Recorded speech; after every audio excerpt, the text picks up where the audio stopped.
Good morning from the farmer's garden. I'm one of the farmers, and it is plastic laying day for the squash patch.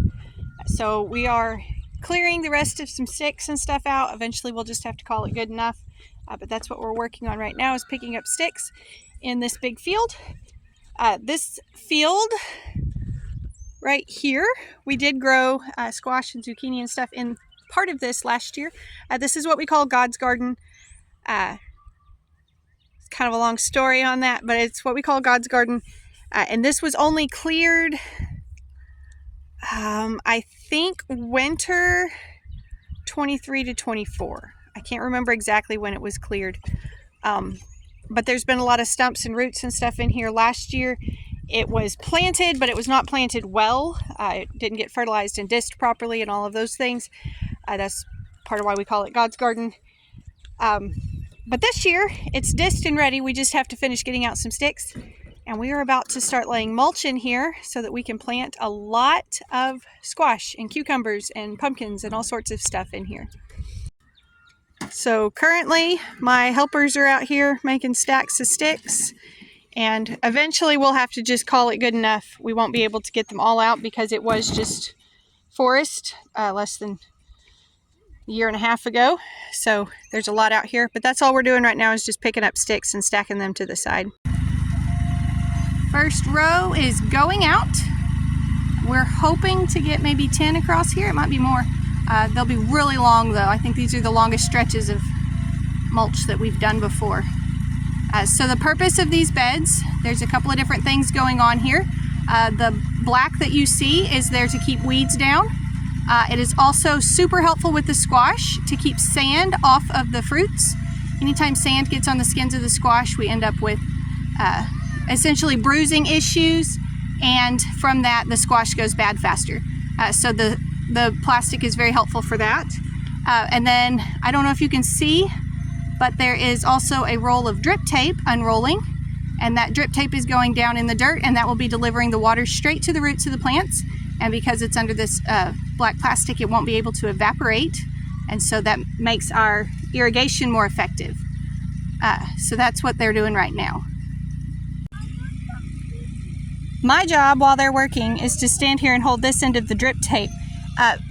Probably by now I would be fine to let it go because they're pretty far away.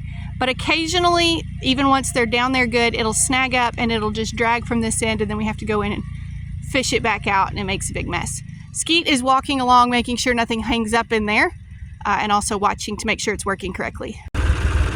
There is row 1. So I don't know if you can see from here, but right there is drip tape but not plastic. I'll go back in a few minutes and tell everybody what that chunk is for. Basically it's to get around some stuff, and so that's just kind of how we decided to do it, with stumps in the ground. These are big long rows this time, so that's pretty exciting. We're also taking bets on how many rows we get in here. We've got guesses 10, 12, and 14 for how many rows will go out.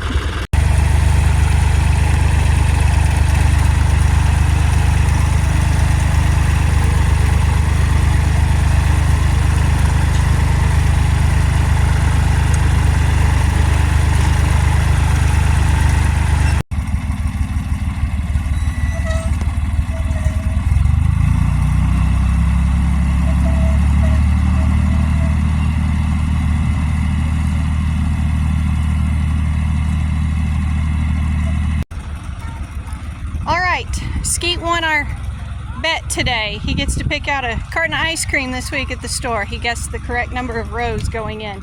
So we got 12 rows. This field is slightly oddly shaped, so we have a bit of a surprise coming. We were not able to get as many rows in here as we wanted because this end back here is not plowed good. Then we have this tree right here, and then it is plowed good right back here. So we could have done more rows here, but we didn't, because we're going to try to do some sweet corn here instead. So this is pretty close to a brush pile where we know some coons hang out and some different stuff. Will we get sweet corn? I don't know, but we're going to give it a shot in this chunk right here. So I'm excited about that. As far as the beds go, we got 12 of them. They are not perfectly straight. They are not perfectly formed. That is always a thing that we kind of struggle with on our first year in a new spot.